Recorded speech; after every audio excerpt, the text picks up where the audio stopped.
$100 bet doubled, then doubled again and again. Each escalation signals more than just a lucky streak. On the casino floor, every Martingale run is tracked, classified, and quietly capped. What gamblers call a winning system is something else behind the scenes, a fast path to a silent limit. So why does the real risk begin only after the chips are stacked? A single chip slides forward. $10 becomes $20. The next hand, the stack doubles again, $40. The pace quickens.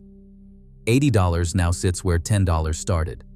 Each bet pressed without hesitation, each loss answered by more chips. The table's rhythm changes. The dealer's hands move with practiced efficiency, stacking, pushing, clearing, then stacking again. The pattern is unmistakable. Always double, never fold. No side glances, no hesitation.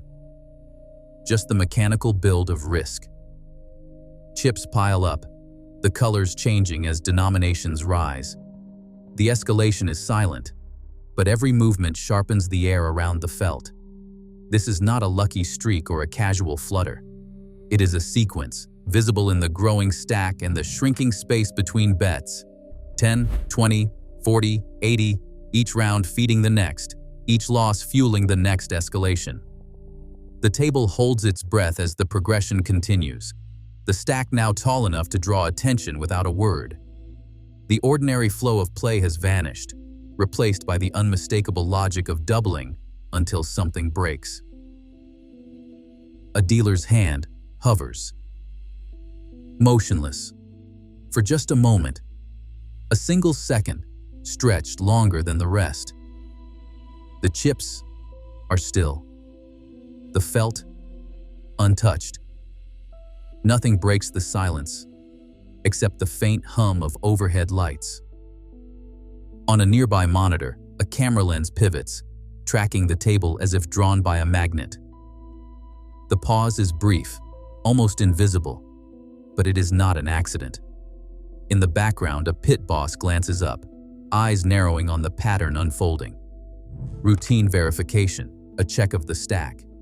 Maybe a small adjustment of the chips, each movement slow and deliberate, serving as a timestamp for anyone watching later. Most players never notice. They are focused on the next spin, the next card, the hope of recovery. But the staff know. One former dealer recalls that staff learned to freeze just for a second. It tells the room to watch. The real signal is not in the chips. It is in the silence between motions and the quiet choreography between floor and surveillance. A quiet corner of the casino hums with the low static of surveillance monitors. On one screen, a camera feed locks onto the table where chips have begun to multiply. Another screen follows, then another, as the system registers the rhythm. Bet, double, double again. The pattern is not random. It is a sequence that stands out against the backdrop of scattered play. Operators watch as the escalation crosses an invisible line, a threshold known to those behind the glass, but never posted on the floor.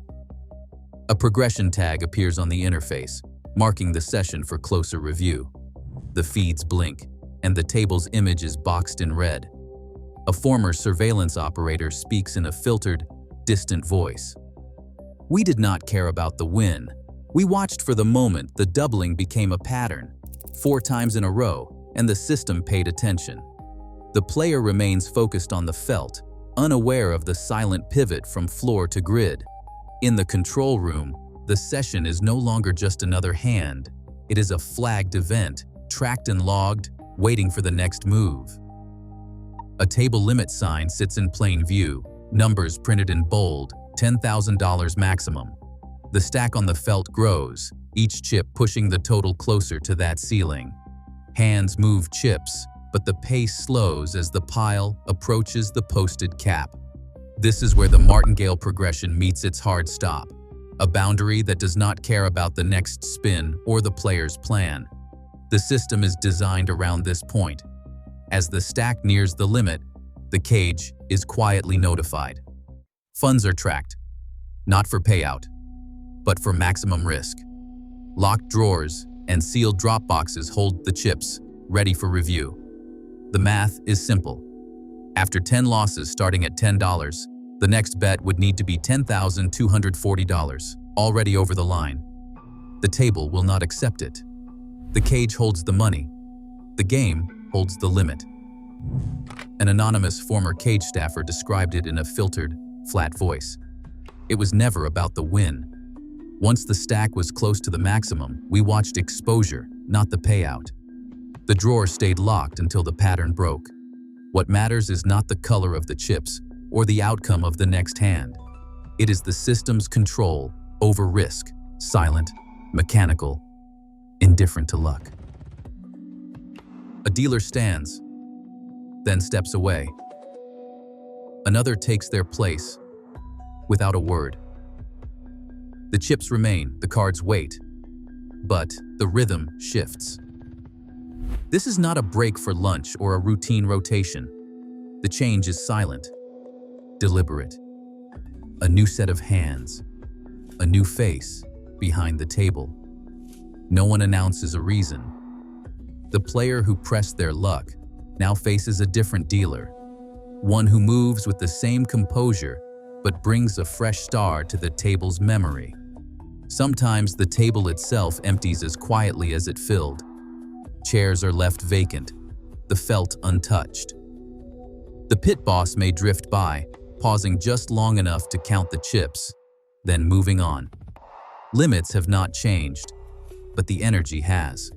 The floor plan adapts in real time, shifting staff and attention away from the table that drew too much focus. An anonymous ex-dealer recalls in a filtered, low voice, "We rotated out for patterns like that. No confrontation, just a new face, a quiet table. It was meant to cool things down without anyone noticing. The chips stay where they are, but the game's momentum dissolves. The adjustment is invisible to most, but unmistakable to those who know what to watch for. The casino does not need to say no. It just resets the stage and waits." A burst of laughter rises from the table as a small stack of chips is pushed across the felt. Hands clap. A player grins, convinced the system has delivered. The Martingale's promise feels real in these moments. A simple plan, a string of quick wins, and the belief that doubling down can outpace any loss. The logic is seductive. Every win wipes out the pain of the last defeat. Each recovered chip is a tiny victory over the house, but the celebration is only half the story. Just beyond the table, surveillance monitors record every hand, every escalation. The math never leaves the room. European roulette carries a 2.7% house edge, invisible but constant. For every streak of wins, the risk of a long losing run grows. A 9-loss streak, rare but inevitable, wipes out $1,000 for every $1 wagered. The myth endures because the losses stay hidden behind the noise of small, frequent wins. The house doesn't need to intervene. The system is built to outlast belief. Like the video, share it with someone who gambles. Subscribe for more casino exposure content. A player returns a week later, slipping quietly into a seat near the same table. The chips are smaller this time, the bets less aggressive, but the system remembers. Surveillance feeds pull up the previous session, overlaying old footage with new. Watchlist profiles, built from patterns and timestamps, link faces to hands and hands to chips. Every move is cross-checked against a digital record. How many times the stack doubled, how close the bets came to the ceiling, how long the progression lasted before the table cooled. No announcement greets the returning player. Instead, cameras shift angles, focusing from above and from the side. Eye-driven alerts forecast risk, flagging even subtle escalations for review. An anonymous former security analyst explains, voice-filtered and distant. The system does not forget. Once you are on the list, every visit is a new entry, every bet compared to the last. The memory is institutional, not personal. A single flagged session can echo for months, shaping the way every hand is watched. Every chip is counted. The room feels colder, the attention sharper, as the shadow of past play stretches across each new game. Every table has a limit. Surveillance software now flags escalating bets in real time, making old systems obsolete. The edge always favors the house, not probability. In a controlled environment, strategies don't bend the odds. They reveal them. Like the video, share it with someone who gambles. Subscribe for more casino exposure content.